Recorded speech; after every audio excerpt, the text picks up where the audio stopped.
Bonjour et bienvenue à la 5e journée du Raid Cyclo 2011 qui se déroule à Berck. Aujourd'hui, nous allons aborder l'accessibilité et le handicap. Tout au long de la semaine, des bénévoles ont sensibilisé le public à ces thèmes. Présent sur le village aujourd'hui, l'association Comet France inscrit l'insertion sociale et professionnelle des personnes en situation de handicap comme une priorité. Alors, notre objectif, c'est de communiquer tout auprès des collégiens et puis des valides, qu'il existe des solutions lorsqu'on a un handicap, malheureusement, mais les portes ne se ferment pas. Même en termes de, je veux dire simplement, poursuivre l'école, avoir des cours à l'hôpital, se réorienter éventuellement par rapport à l'orientation scolaire.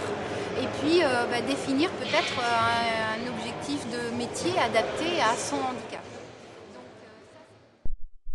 Des objets adaptés aux différents handicaps ont été exposés. Ces nouvelles technologies ont permis à de nombreuses personnes d'accéder à un emploi, comme le témoigne Gaëlle, caissière dans un centre commercial. J'ai fait des essais, actuellement, ça a mis du temps, mais je l'ai quand même. Donc j'ai eu un siège adapté. Qui me permet d'être mieux pour moi sur mon temps de travail.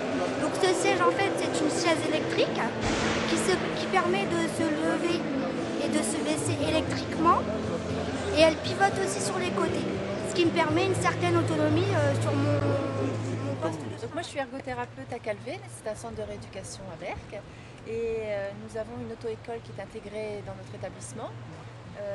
Donc notre but c'est que les patients puissent reconduire malgré leur handicap. Donc on a 4 véhicules. Donc on le conserve si le conjoint ou la famille veut conduire évidemment.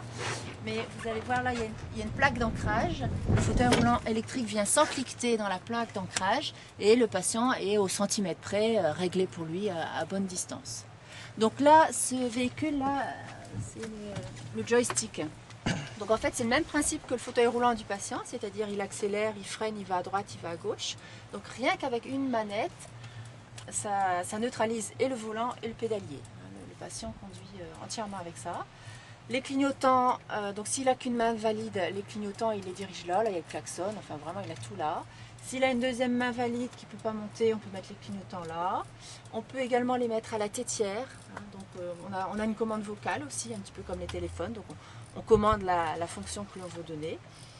Voilà, donc ça c'est vraiment un véhicule pour personnes lourdement handicapées qui ont un membre supérieur efficace. Vous présentez juste. Alors moi je m'appelle Anne-Simon Lerberg. Je suis éducatrice sportive au centre Calvé. Et on essaie de trouver des activités sportives adaptées à leur plaisir, bien sûr, ce qu'ils aiment bien, et puis trouver des solutions pour qu'ils puissent le pratiquer. Donc il y a des sports avec des règles adaptées qui font partie de la fédération du sport, bien sûr. Comme le handbike, tout ce qui est en fauteuil, il y a du tennis, du basket, du rugby. Il y a des activités qu'on peut pratiquer en loisir.